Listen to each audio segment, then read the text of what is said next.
Ce devait être le phénix, cet oiseau de la mythologie qui renaît de ses cendres.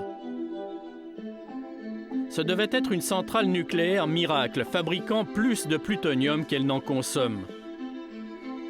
Mais c'est un fiasco technologique, un gouffre financier qui s'étale sur un demi-siècle.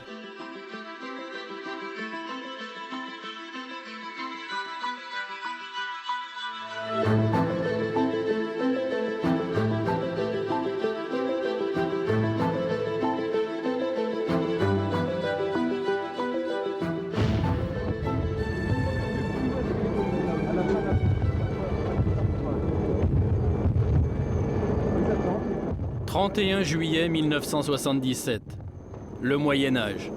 Une bataille comme au temps reculé. La sauvagerie en rase campagne.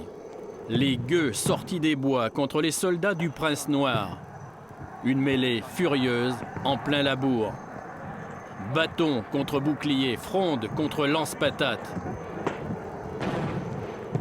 Des écorchés, 200, des mutilés, 3 et un martyr. Vital Michalon, mort pour ses idées, non violent, grenadé par les forces de l'État. Super Phénix sort à peine de terre, déjà l'oiseau prodige du nucléaire est maudit.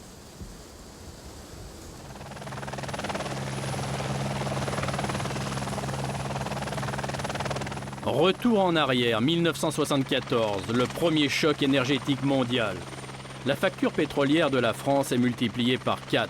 Le patron d'EDF, Marcel Boiteux, a les pleins pouvoirs. Il lance le tout nucléaire sans aucun complexe. Il est vrai que depuis quelques années, nous faisons une propagande active pour développer les usages de l'électricité et en tout premier lieu, le chauffage électrique. Donc, propagande pour les usages de l'électricité de telle manière que, d'année en année, il y a de plus en plus d'utilisateurs qui optent pour l'électricité, donc pour le nucléaire. En l'an 2000, en ordre de grandeur, il devrait y avoir effectivement 200 tranches de l'équivalent de 1000 MW. Alors 200 tranches, eh bien ça fait en gros 50 centrales. 2 mois plus tard, le plan Messmer est affiché, le gouvernement passe en force, sans discussion au Parlement et sans consultation des Français. Nous avons pris aujourd'hui même une décision très importante. Nous avons pris la décision de réaliser en 1974 et 1975 le lancement de 13 centrales nucléaires de 1000 MW chacune qui coûtent environ 1 milliard de francs actuels chacune. La vitrine prestigieuse du plan Messmer s'appelle Super Phénix. Un prototype d'un genre nouveau, un réacteur à neutrons rapides refroidi au sodium. C'est la panacée, le sirotifon du nucléaire civil. Super Phénix produit son propre carburant, du plutonium. Et il en fabrique plus qu'il n'en consomme. On appelle cela un surgénérateur. Aucun danger, sûreté maximale d'ailleurs. Le nucléaire est propre. C'est bien connu. La radioactivité. Eh bien, la radioactivité d'une centrale nucléaire, c'est une aimable plaisanterie. L'accident proprement nucléaire, d'abord l'accident, l'explosion. L'accident, c'est pas une explosion. Ça alors là vraiment, c'est pas possible. C'est pas fait pour ça. Impossible, c'est pas possible. C'est une fausse crainte. Les premiers travaux débutent immédiatement, fin 1974, soit 2 ans et demi avant le décret du 12 mai 1977 qui autorise la création de Super Phénix. Des travaux pour le moins hâtifs, en bordure du Rhône, dans un hameau qui porte un nom inquiétant, Malville, littéralement le mauvais village.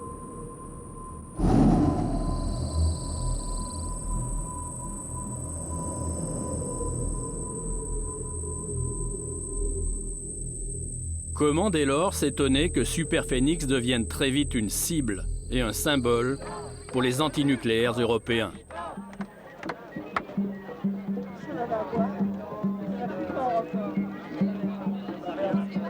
On ouvre un volcan à côté des grandes villes. Nous sommes encore plus fous que les Américains. Ce n'est pas peu dire. Les Américains, ce genre de truc, ils le mettent dans les déserts. Mais ici, on le met aux portes de Lyon. Ils sont fous. Chaque grand réacteur civil produit actuellement de quoi fabriquer une bombe par semaine et on prévoit qu'il existera plusieurs milliers de réacteurs dans le monde avant la fin du siècle.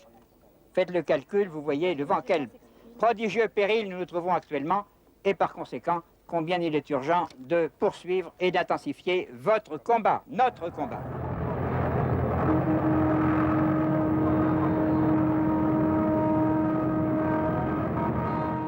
Et l'on sait comment le rassemblement de 60 000 antinucléaires venus de l'Europe entière fut réprimé l'année suivante, le 31 juillet 1977, à Malville.